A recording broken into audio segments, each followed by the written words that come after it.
Welcome to Indo-Pacific Affairs, a podcast devoted to tackling the wicked problems facing policymakers, academicians, military leaders, and others in the Indo-Pacific region.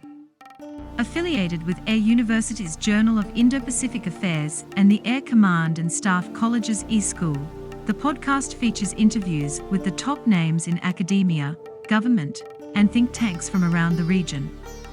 Disclaimer: the views and opinions expressed or implied in this podcast are those of the participants and should not be construed as carrying the official sanction of the Department of Defense, Department of the Air Force, Air Education and Training Command, a university, or other agencies or departments of the U.S. government or their international equivalents. This is the Indo-Pacific Affairs podcast. Welcome to the Air University Journal of Indo-Pacific Affairs podcast. I am Captain Shaquille James, and I am here with my co-host, Lieutenant Colonel Z. Miller. Today, we have the pleasure of interviewing the Mitchell Institute's Daniel Rice. Dan graduated from the Johns Hopkins School of Advanced International Studies with an MA in International Relations after receiving his BA from the George Washington University and a graduate certificate from the Hopkins Nanjing Center. He spent years working and studying in China and is a regular contributor to the geopolitical risk analysis firm Foreign Brief, where he publishes weekly geopolitical briefs. Dan's primary areas of focus are intelligence, China, great power competition, geopolitics, and others. In addition, Dan has an HSK Level 6 proficiency in the Chinese language and is currently a research analyst at the Mitchell Institute for Aerospace Studies, based in the Washington, D.C. area, where he also produces the Mitchell Institute's Aerospace Advantage podcast. Dan, it's a pleasure to have you. Hey, Shaq. Thanks for having me on. Very excited to be here. We'll start off with internal Chinese politics. So this year will determine whether or not Xi Jinping continues to be the president of China or if someone else will take the reins. Can you talk about Xi's quest to remain president of China? Is he president for life? And how exactly does this process work? Sure. Thanks, Shaq. So Xi Jinping certainly has taken steps to become president for life. And one of the first things that he really did was he used his anti-corruption campaigns to purge any political opposition out of the Chinese Communist Party. And he's also broken some precedents in terms of how the leadership would have actually transitioned from Xi Jinping to a new successor. So one of the first things he did on that front was during the 19th Party Congress, he did not have an apparent heir. And it's a very public event.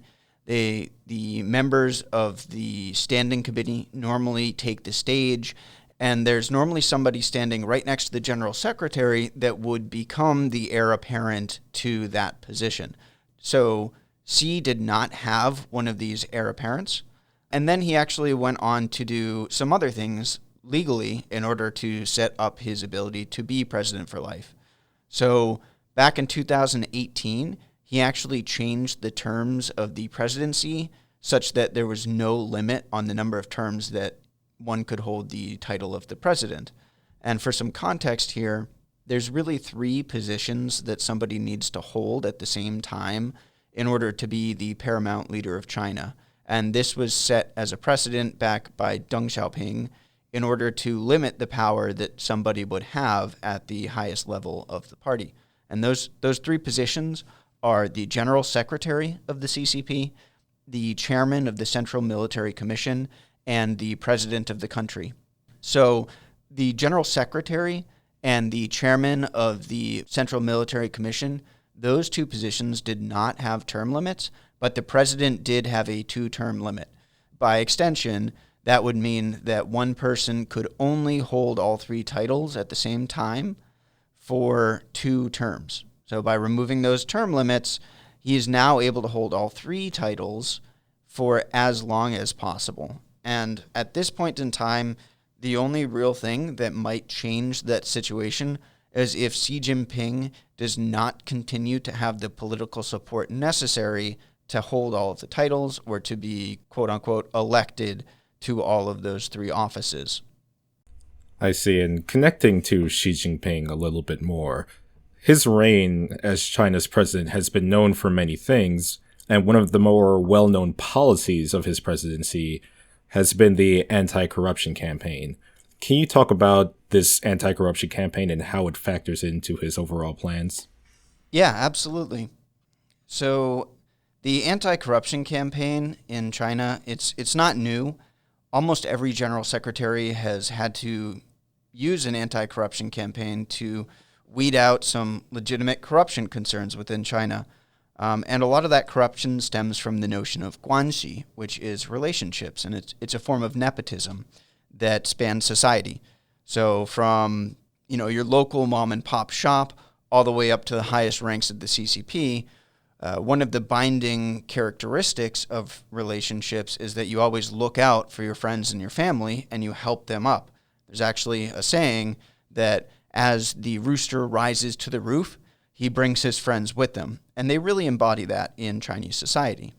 So the question that I think you're getting at with the anti-corruption campaign is more the political side of it. And that means how has Xi Jinping used it in order to solidify his position and consolidate power within the CCP. So each general secretary has had their own thoughts on how China should be run, despite what you might read in some of the literature that is put out by the CCP. And their thoughts are supported by followers within the party. A good example of this is that Xi Jinping himself is actually a mentee of Hu Jintao and supported a lot of the things that Hu Jintao had in mind when he was ruling the country. So when Xi Jinping has been consolidating the party thought, what he's done is he's purged other leaders' supporters. And there are two really good examples of this.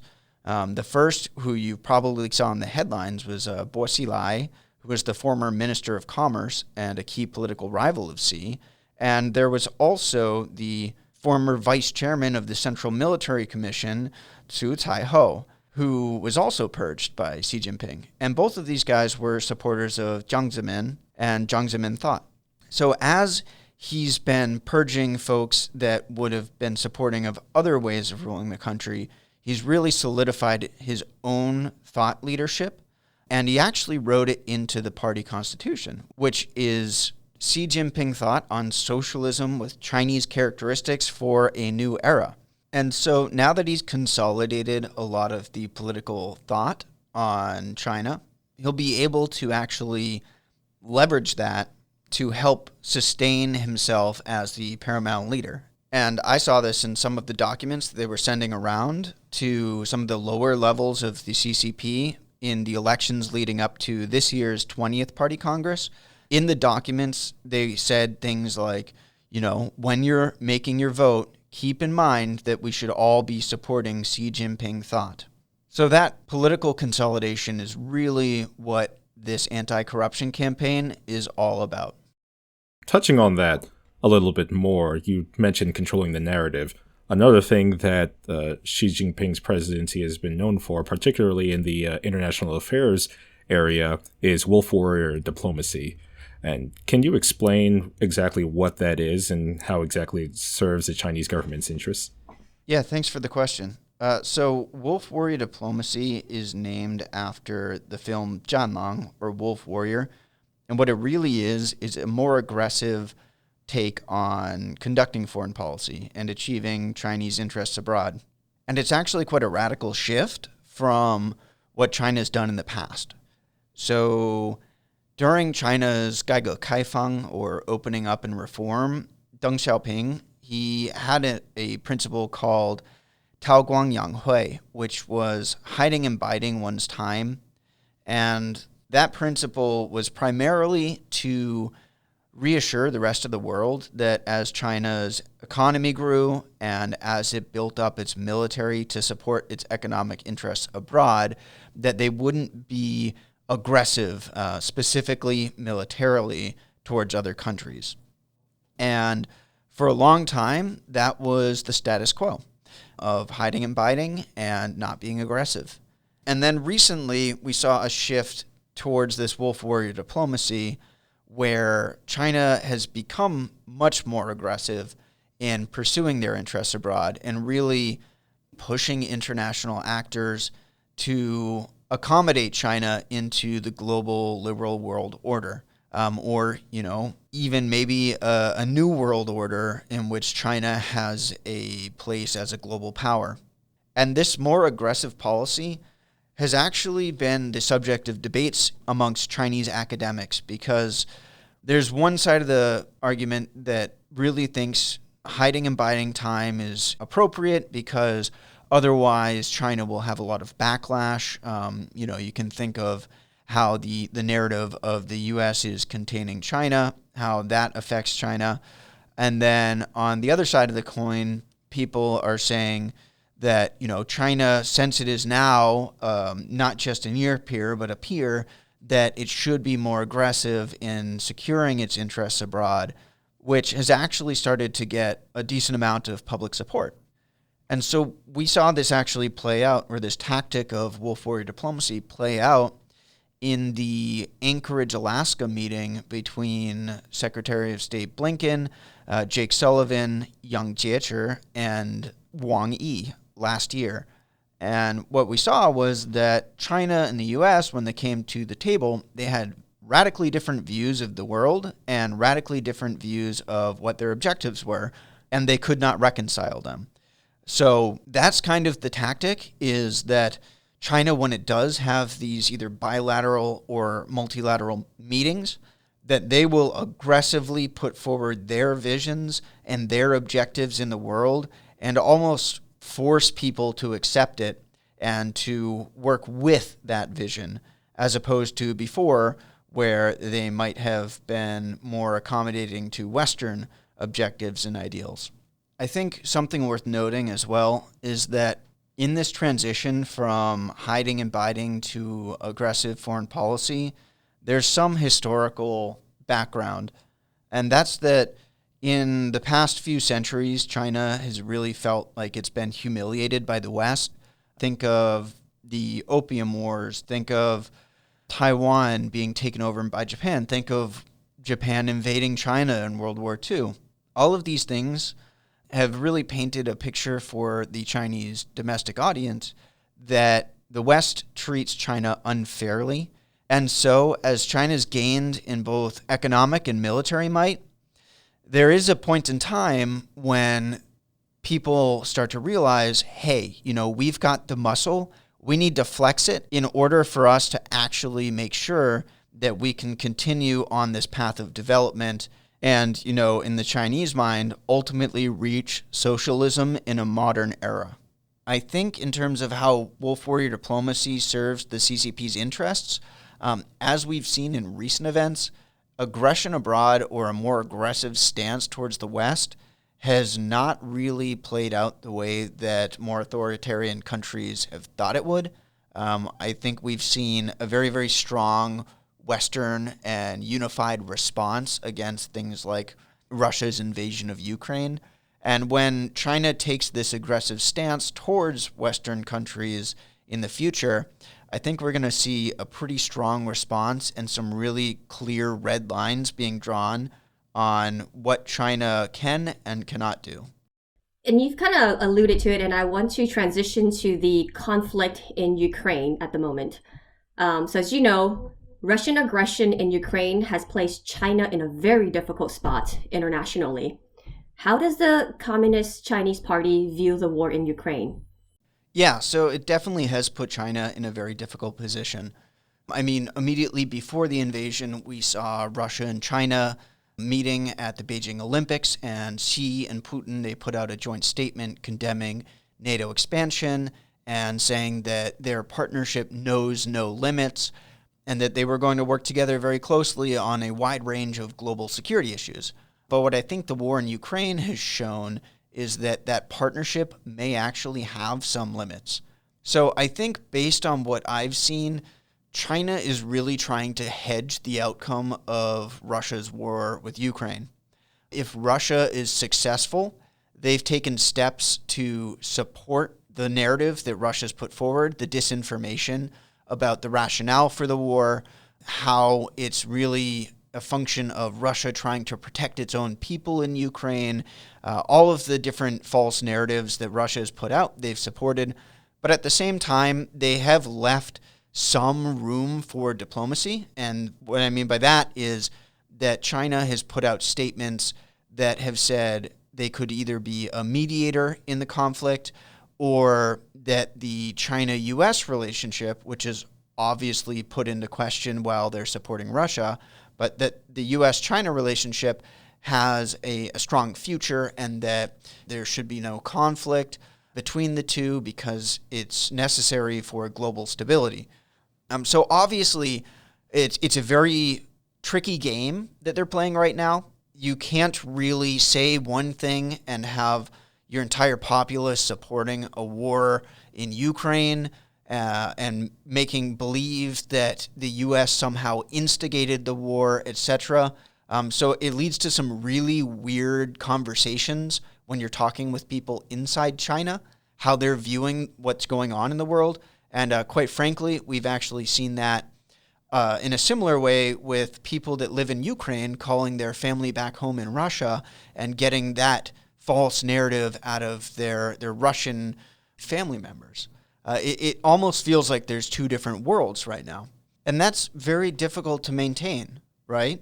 But fortunately for China, they've got a very, very strict lockdown on their internet, on social media, on even what people are allowed to say and what they're not allowed to say. And so they can really control that narrative. Now, as much as a narrative is effective, it also doesn't translate into real world effects, right? So we have to look at what China has actually done in policy decisions during this war. And there's two things that stand out to me. The first one is that very shortly into the war, China and Russia signed a $117.5 billion oil and gas deal. And the second one is that they removed the limitation on Russian wheat exports to China. So what it appears to be is that China is using this difficult situation that Russia finds itself in, where it cannot actually occupy all of Ukraine and execute its full invasion, and squeezing all of the economic gain possible out of Russia to better China's own position. And that feeds back into China has a long-standing history of food security concerns and also of energy concerns. So in the long run, what it appears to be is that China is hedging its bets. It's trying to get itself in the best possible position that it can for its own strategic interests. And it's waiting to see how the war plays out before they really, really commit to one or the other angle. All that being said, it is very, very discouraging to see how aggressively the Chinese domestic discourse has supported Russia's invasion of Ukraine, and how the Chinese people have actually really embraced that false narrative and used it in a way to paint the West as some sort of enemy. And in the future, that might have some serious repercussions. In the past, it certainly has. There have been situations in which a domestic narrative develops around Japan, and then the people will actually go and they will attack Japanese factory workers. They'll flip over Japanese-made cars. They'll boycott certain goods. I know, I believe it was Chanel had an issue where they had a commercial that came out that was viewed as anti-Chinese, and then all of their products were boycotted. So while a strong domestic narrative that's anti-West is very dangerous in terms of drumming up the possibility of war, it's also very dangerous for economic reasons and, quite frankly, for the safety and security of our own people that might be in China. With your background as both a China and aerospace analyst, can you talk about the People's Liberation Army Air Force's flight incursions into Taiwan's air defense zone? It seems that we are observing more of these provocative flight activities from the Chinese on a regular basis. What's the rationale behind this? What message is China hoping to send, either to Taiwan or allies in the region? Sure. And I've actually had the great pleasure of speaking with Ken Allen and Dr. Brendan Mulvaney of the China Aerospace Studies Institute at Air University on this topic. So, for your audience, if you want to hear those episodes of the Aerospace Advantage podcast, you can check out the links in today's show notes. But on the topic, China is really achieving multiple effects by flying into Taiwan's ADIZ. So the first one is that they're getting training hours. It's not just for the pilots, it's also for the maintenance crews, it's for mission planning, it's for the pilots to fly in formation, etc. And that's really helpful because China has historically lacked a lot of those training hours, and they still don't have a full overseas capability. So the more training, the more it means that when it comes time to actually fight, that they'll be prepared to do so.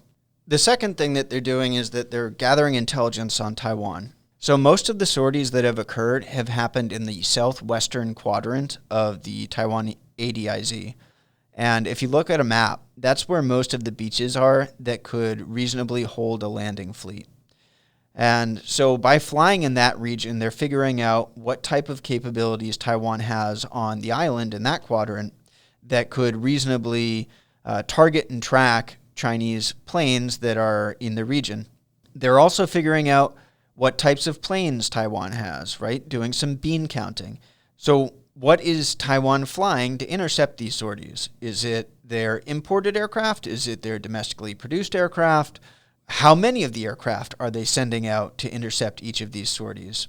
They're pretty much figuring out what Taiwan's mission capable rate is for the jets that they've got.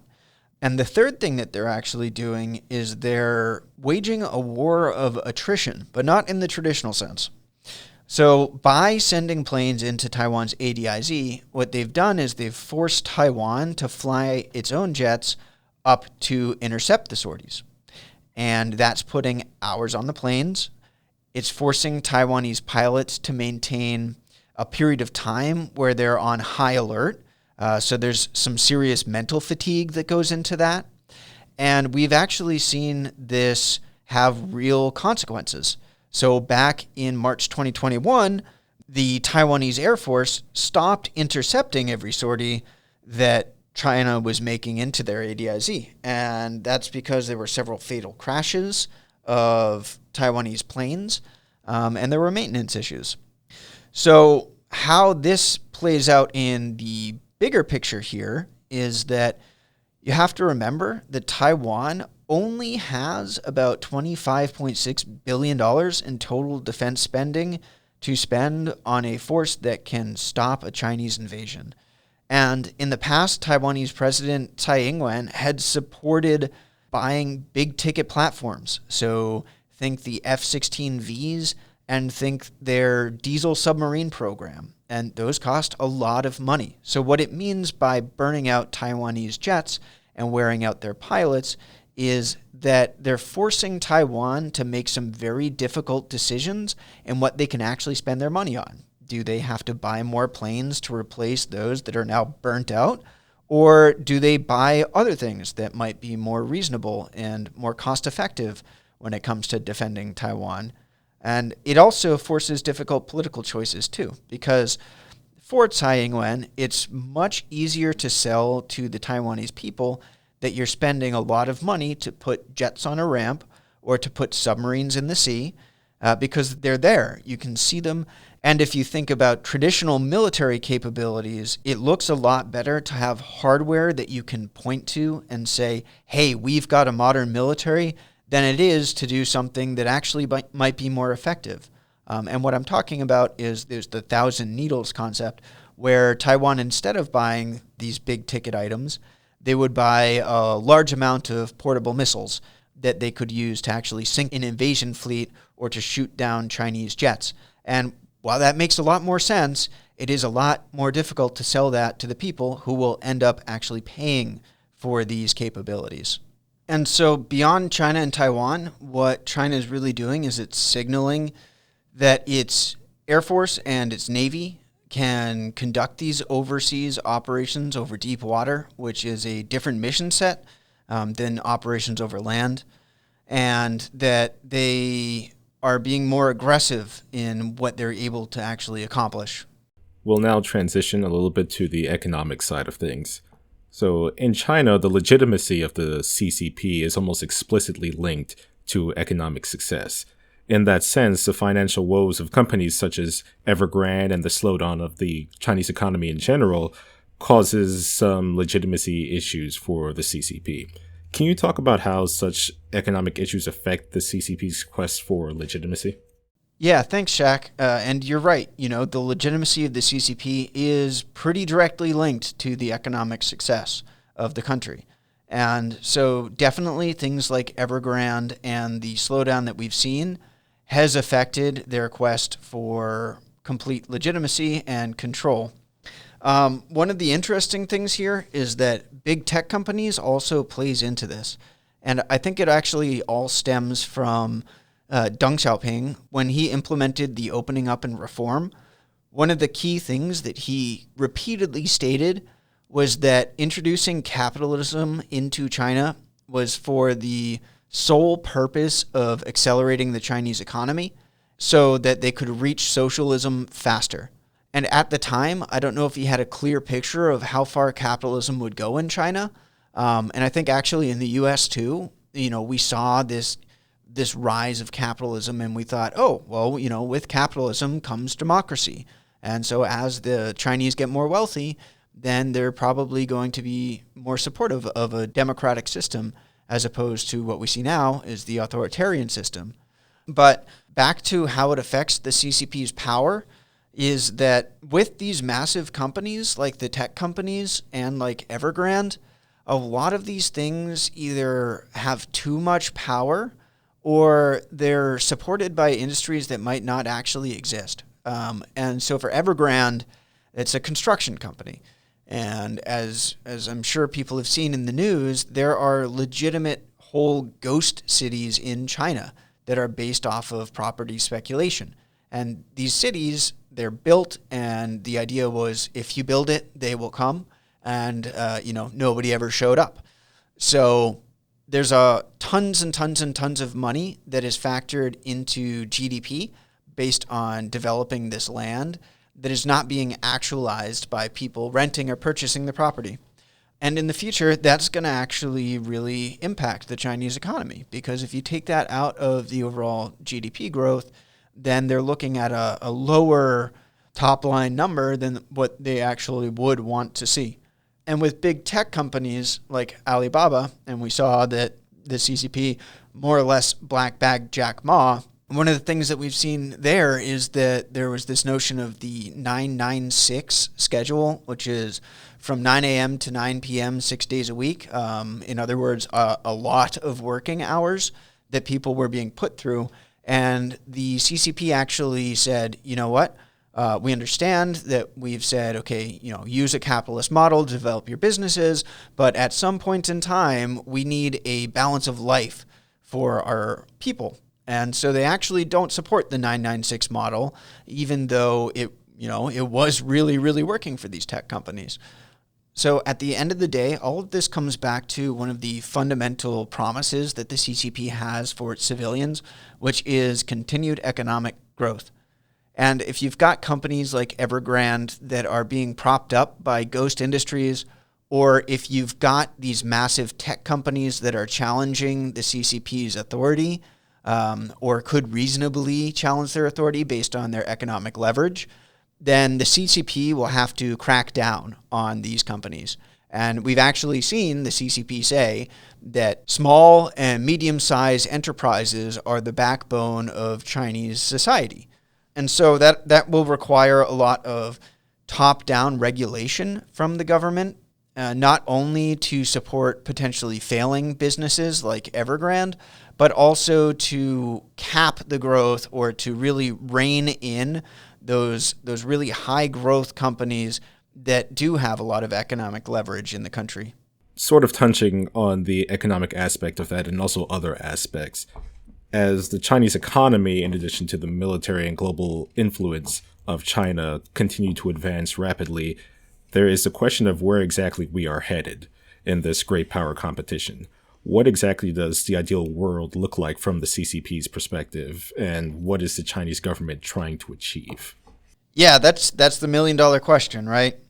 So everything that I will say is speculation because obviously it's all in the future. But it all comes down to what Xi Jinping wants and wants to try to achieve for China. And there's a little bit of history that we can actually go on to see what that might look like. As I mentioned earlier, you have to remember that China's past with the West and with the international order has not really been all that positive. They've gone through periods where they felt unfairly treated, where they lost territory, where they were forced into economic exchanges that were not beneficial for them. And they really took that personally. And so a lot of what we've seen with the Chinese economic growth, their growing and modernized military, and the rise of their global influence has been to try and achieve China's place in the international order that is commensurate with what they have to offer. And this actually also goes back to, and I know it's been used and abused a million times, but China in Chinese is 中国, which is the middle country or the middle kingdom. And that goes back thousands of years to an old model where China was the central kingdom and they had all sorts of vassal states that would pay them tribute because, at that point in time, the Chinese society was so much more advanced than everywhere else. And they really want to get back to that, right? So what does that mean for us?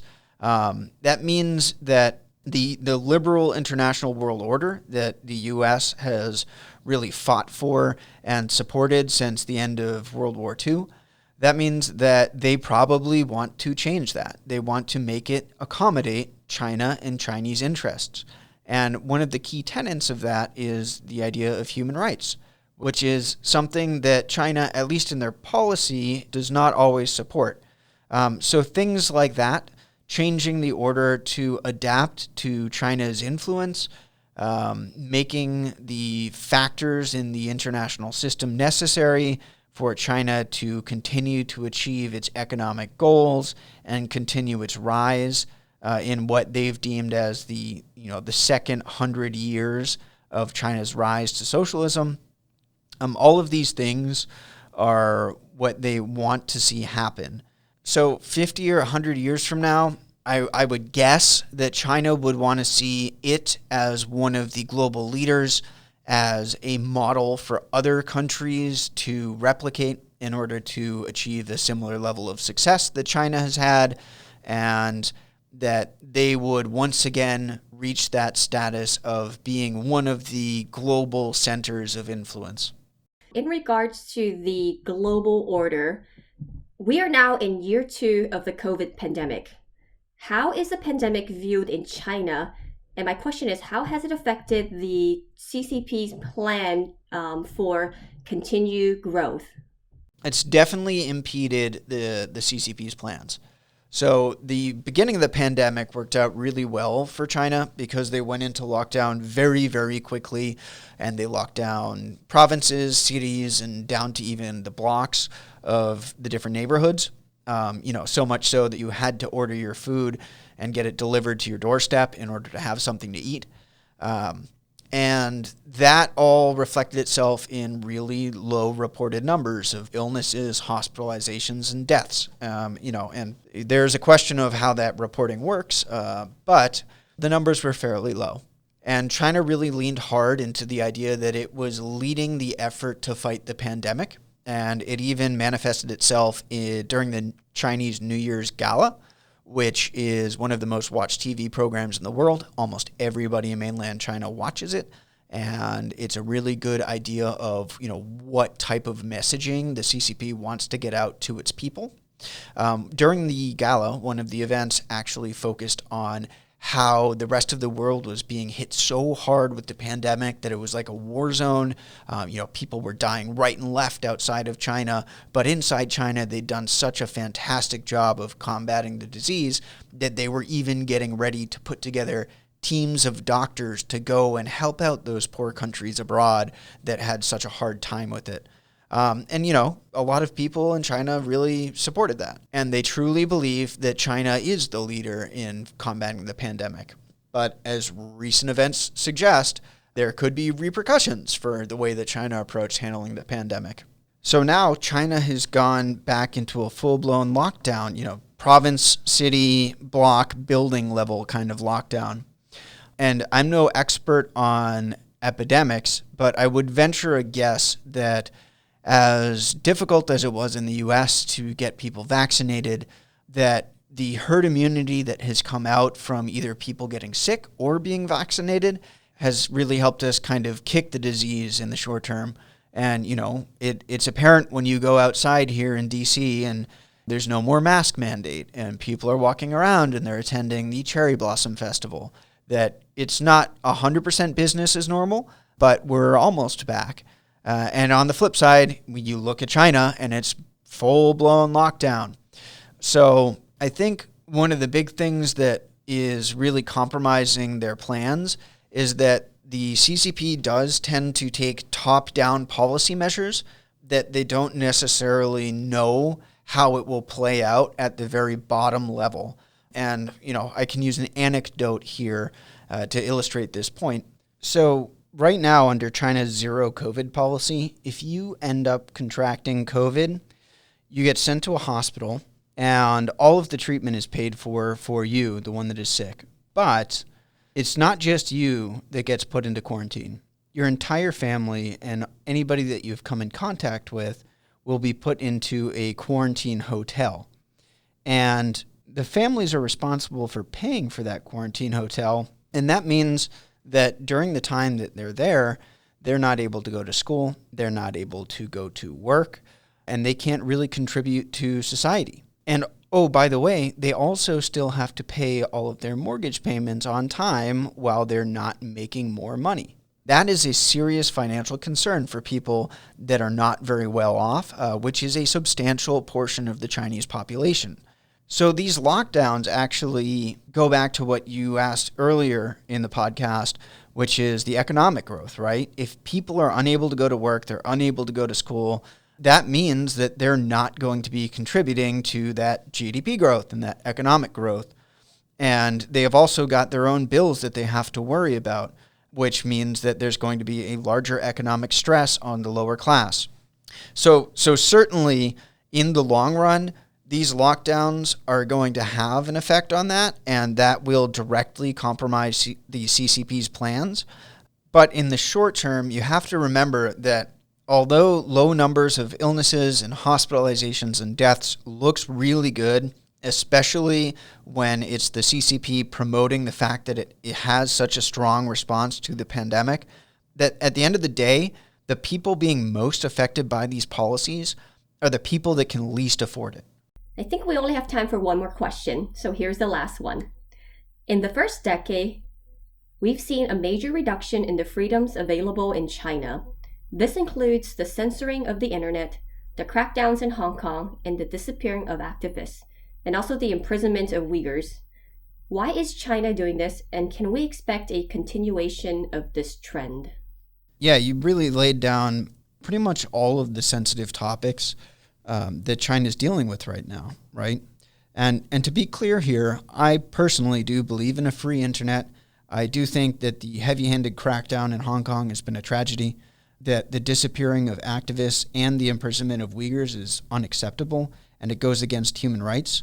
But that being said, as an analyst, it is my job to look at these issues and look at them objectively and read between the lines of what's going on and why it's going on.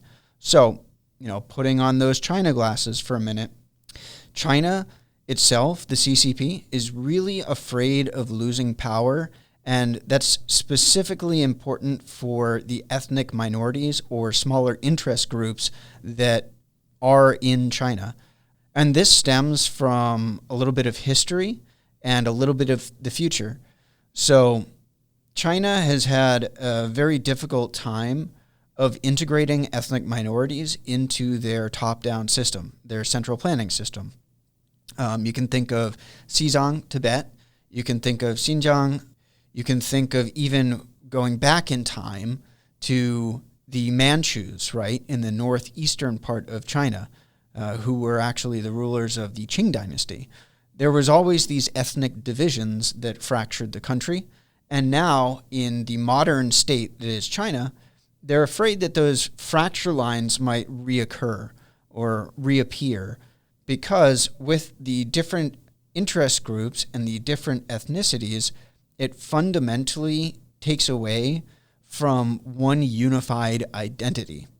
So the censorship of the internet has been used as a tool in order to create that unity of identity amongst the Chinese people. And this actually also spills over to Taiwan, right?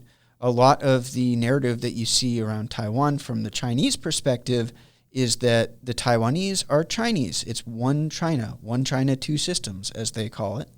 And so they use this tactic of censorship to control the narrative and control the domestic worldview that best aligns with the Chinese Communist Party's goals. So, long story short, is that can we expect more of this continuing forward? Yes, absolutely.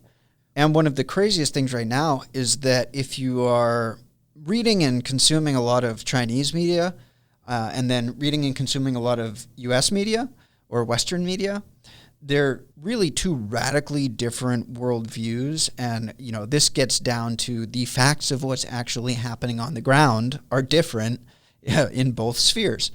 So that will likely continue forward. And it does cause a very dangerous situation wherein there's more chances for miscommunication between the two groups. And obviously that's dangerous because when we're thinking about having real world effects or real world consequences, then if there's less communication between the two people, then there's more chances for misunderstandings. There's more chance for potentially escalatory comments between the two sides, and it could lead to real conflict. Unfortunately, it does look like this kind of situation will continue because it is in China's fundamental interest to have their population fully behind what the CCP's goals are. So they will continue to control that narrative. They will continue to crack down on freedoms, specifically of interest groups or of ethnic minorities, to try to align and unify everybody under that concept of one China. Dan, thank you very much for your insights. It has been a pleasure. Thank you for joining us. Yeah, thanks, Lieutenant Colonel Miller, and thank you so much, Shaq, for having me on the podcast today. It was really quite a pleasure, and thank you for all of the work that you and all of our airmen and guardians do for our nation. Thank you for listening to this episode of the Indo-Pacific Affairs podcast. We hope you enjoyed the interview. You can engage with our interviewees, authors, and others via our Twitter feed at journal_Indo. You can also interact with us on the Journal of Indo-Pacific Affairs Facebook and LinkedIn sites.